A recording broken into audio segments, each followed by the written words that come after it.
have to continue to focus on our facilities. That's such an important foundational aspect of where our program's going. And as you know, we've done a lot to support athletics, but we're now in the facilities phase. This is the next big thing, and getting this facility up will be very important as we think about how we recruit, how we compete in the American. All of it's tied together, so it's just a really kind of strategic waypoint in where we're taking athletics. It's been a long conversation about the resources needed to compete in the conference. Do you think this puts these programs on par, or is there still work to do? I'll use this as an anecdote.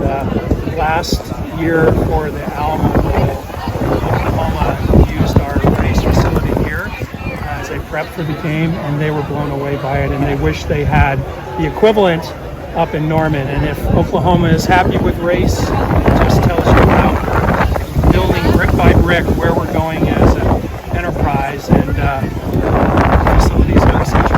Okay, how much has the landscape changed in college athletics the last 2 years with NIL and now rev sharing coming up?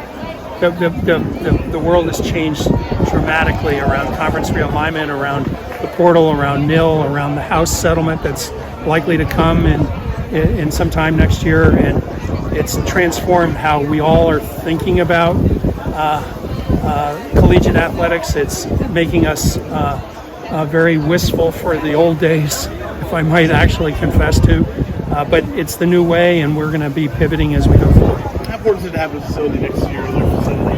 Like, is it just to draw things to draw those students in? Well, for instance, right now, our coaches for basketball and volleyball are over in the convo.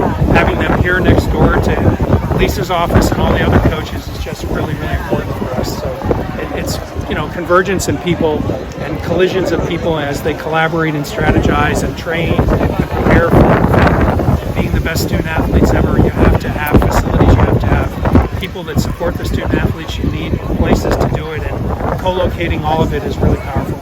I know it's been months of work to get to this day. Have there been any kind of changes, whether it's with the products look like, or the budget model?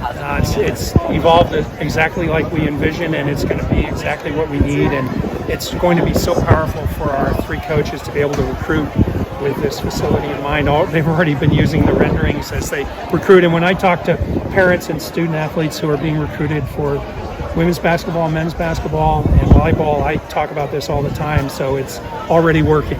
So not that I'm a great recruiter, but it's already working. What can you tell us about the plan for revenue sharing? Is there one, or is there? That is work in progress. We're expecting at some level guidance and sort of structure from the American in terms of how every component institution in the American is going to try and respond over a period of time, and so we're developing our plan. Is there a timetable or pressure to get this done quickly? Well, it really depends on what's going to happen with the House settlement. There's expectation that House will hit sometime next summer.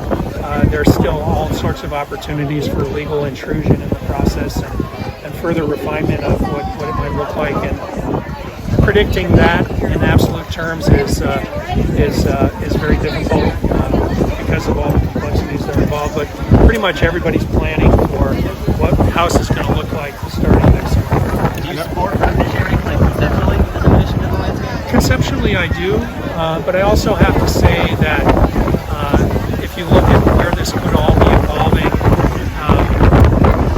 it feels like we're not finished with thinking about collegiate athletics, the role of conferences, the role of the NCAA, the fact that so much of our revenue that's derived in intercollegiate athletics comes principally from football and a little bit from basketball. I worry, having been a student athlete a long time ago, I worry about our Olympic programs, Olympic sport programs, and I just don't think we've figured it out exactly yet. And Congress may have a role, the courts may continue to have a role. I hope the NCAA continues to have a role, but it is a very unstable period right now, and there's all sorts of potential outcomes, and it's for us working on Do you have a number that you're targeting? Sorry. We're going to be driving our number relative to what our peers are doing in the American, so it's that's going to be evolving. What's next? I will tell you that every president that I talk to has no solutions to what revenue share looks like. If you think about it, there's 30 or 40 universities in the United States, and principally in the, well, it's not even that big a number the autonomous 2, autonomous 4 that can afford to revenue share at the target levels, and there are going to be a lot of institutions inside the autonomous 4 and even in the G5 that are going to struggle to meet targets. But I think everyone's going to do their best, and what it looks like today is going to evolve.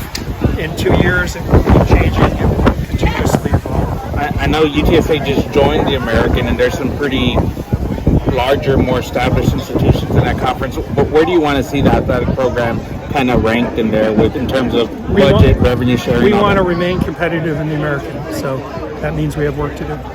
What's next on the horizon for facilities? Oh boy.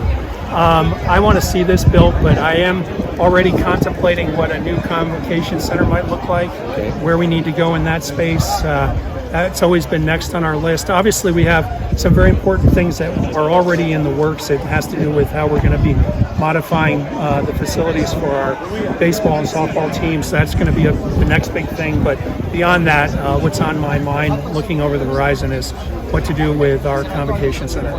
Does that process change a lot when you have to factor in all the different revenue sharing and things like that draw money nowadays? Everything gets factored together. Everything we do as a university when we're resource constrained controls all other aspects of it. So, and every university struggles with this. It's how we navigate going forward in the athletic space and being competitive. And athletics means so much to our institution, but we are a growing institution. There are many other things that are in play. For instance, our coming merger with UT Health San Antonio. All of these things are affecting our trajectory in a positive way, and how we reevaluate where we go with respect to positioning UTSA for the future are all tied together.